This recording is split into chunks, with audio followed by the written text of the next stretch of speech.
ನಮ್ಮೆಲ್ಲ ರಾಜ್ಯದ ನಾಯಕರು ಇವತ್ತು ಮಂಗಳೂರಿಗೆ ಭೇಟಿ ಕೊಟ್ಟಿರುವಂಥ ಉದ್ದೇಶ ಏನು ಅಂತ ಹೇಳಿದ್ರೆ,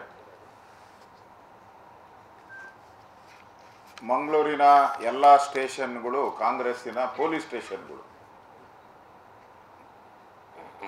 ಎಲ್ಲ ಪೊಲೀಸ್ ಸ್ಟೇಷನ್ಗಳು ಕಾಂಗ್ರೆಸ್ಸಿನ ಸ್ಟೇಷನ್ ಆಗ್ಬಿಟ್ಟಿದೆ.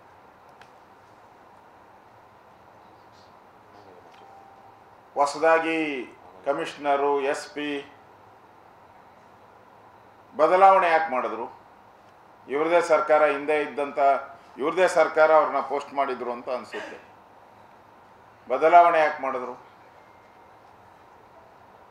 ಅಂದರೆ, ತಾಳಕ್ಕೆ, ಕಾಂಗ್ರೆಸ್ಸಿನ ತಾಳಕ್ಕೆ ಕುಣಿಬೇಕು, ಕುಣಿಯೋಂಥ ಕುದುರೆಗಳನ್ನ ಕಟ್ಟಬೇಕಿಲ್ಲಿ ಅಂಥೇಳಿ ಇಲ್ಲಿ ಮಾಡಿದ್ದಾರೆ.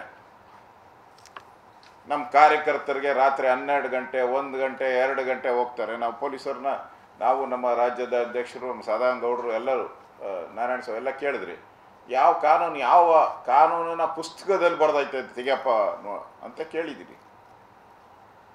ಯಾವ ಕಾನೂನು ಪುಸ್ತಕದಲ್ಲಿ ರಾತ್ರಿ 12, 2 ಗಂಟೆ, 3 ಗಂಟೆಗೆ ಹೋಗಿ ಹೆಣ್ಮಕ್ಳು ಇರೋ ಮನೆಯಲ್ಲಿ ಬಾಗಿಲು ತಟ್ಟಿ ಫೋಟೋ ತೆಗಿತೀನಿ ಅಂತ ತೆಗಿಯೋಕ್ಕೆ ಯಾವ ಕಾನೂನು ನಡೆಯಲ್ಲ? ಕಾನೂನಲ್ಲಿ ಅವಕಾಶ ಇಲ್ಲ. ನೀವು ನೋಟಿಸ್ ಕೊಡಬೇಕು. ಯಾರೋ ಡಕಾಯಿತಿ ಇದ್ದರೆ, ಯಾರೋ ಪಾಕಿಸ್ತಾನದಿಂದ ಓಡ್ ಬಂದಿದ್ರೆ, ಬಾಂಗ್ಲಾದೇಶದಿಂದ ಓಡ್ ಬಂದಿದ್ರೆ ಅವನು ಕಳ್ಸೋಕೆ ಹಿಂದೇಟು ಇವರು. ಮೊನ್ನೆ ದೇಶದಲ್ಲೆಲ್ಲ ಪಾಕಿಸ್ತಾನದವ್ರನ್ನೆಲ್ಲ ಓಡಿಸಿ ಅಂತ ಹೇಳಿದ್ರೆ ಓಡಿಸ್ಲೇ ಇಲ್ಲ ನಮ್ಮ ರಾಜ್ಯದವರು. ನಾವು ರಾಜ್ಯಪಾಲರನ್ನ ಹೋಗಿ ಭೇಟಿ ಮಾಡಿದ್ರಿ, ಕಳ್ಳರಿದ್ದಾರೆ ಎಲ್ಲ ಕದೀಮರು, ಓಡಿಸ್ರಯ್ಯ ಅಂತ ಹೇಳಿದ್ರೆ ಅದಕ್ಕೊಂದೇನೋ ಅಫಿಡವಿಟ್ ಹಾಕಿದ್ರು ತಂದು. ಅವ್ರಿಗೆ ಕಾಯಿಲೆ ಅಂತೆ, ಜ್ವರ, ನೆಗಡಿ, ತಲೆನೋವು, ಕಳ್ಸೋಕ್ಕಾಗಲ್ಲ ಅಂದರು. ಇಲ್ಲಿ ಹಿಂದೂಗಳು ಅಂತ ಹೇಳಿದ್ರೆ ರಾತ್ರಿ 12 ಗಂಟೆಗೆ ಹೋಗೋದು. ನಾವು ಪೊಲೀಸ್ ಅಧಿಕಾರಿಗಳಿಗೆ, DC ಗೆ ಹೇಳಿದಿರಿ, ನೋಡ್ರಿ, ಭಾರತ್ ಮಾತಾ ಕಿ ಜೈ ಅನ್ನೋರ್ಗೂ ಒಂದೇ ಕಾನೂನು, ಪಾಕಿಸ್ತಾನ ಜಿಂದಾಬಾದ್ ಅನ್ನೋರ್ಗೂ ಒಂದೇ ಕಾನೂನು. ಯಾವುದ್ರ ಕರೆಕ್ಟ್ ನಿಮ್ಮದು?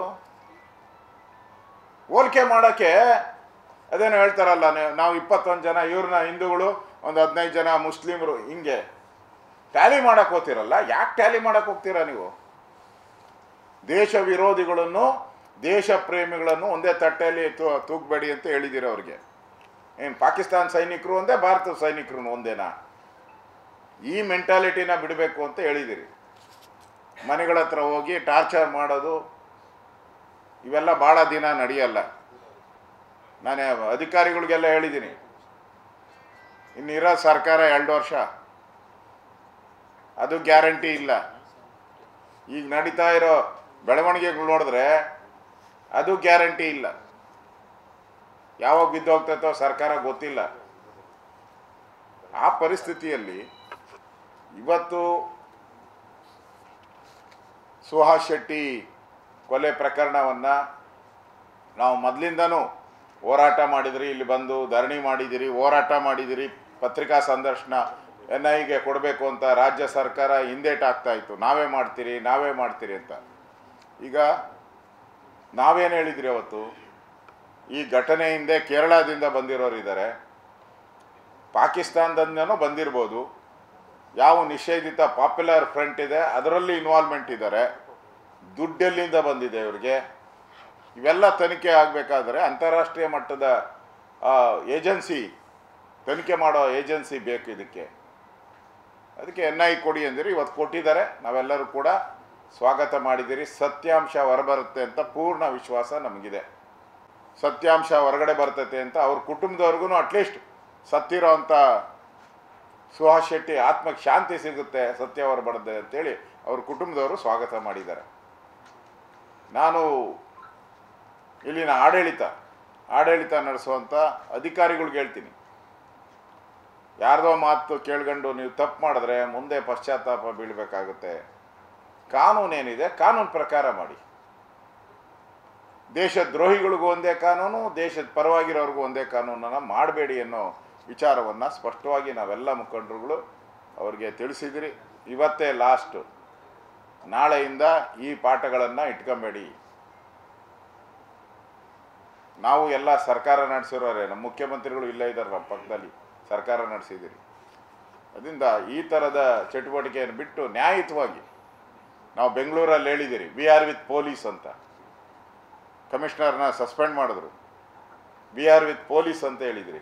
ಮಂಗಳೂರಲ್ಲಿ we are not with police, you are against police, ಹಂಗಾಗಬಾರ್ದು ಅಂತ ಹೇಳಿದಿರಿ.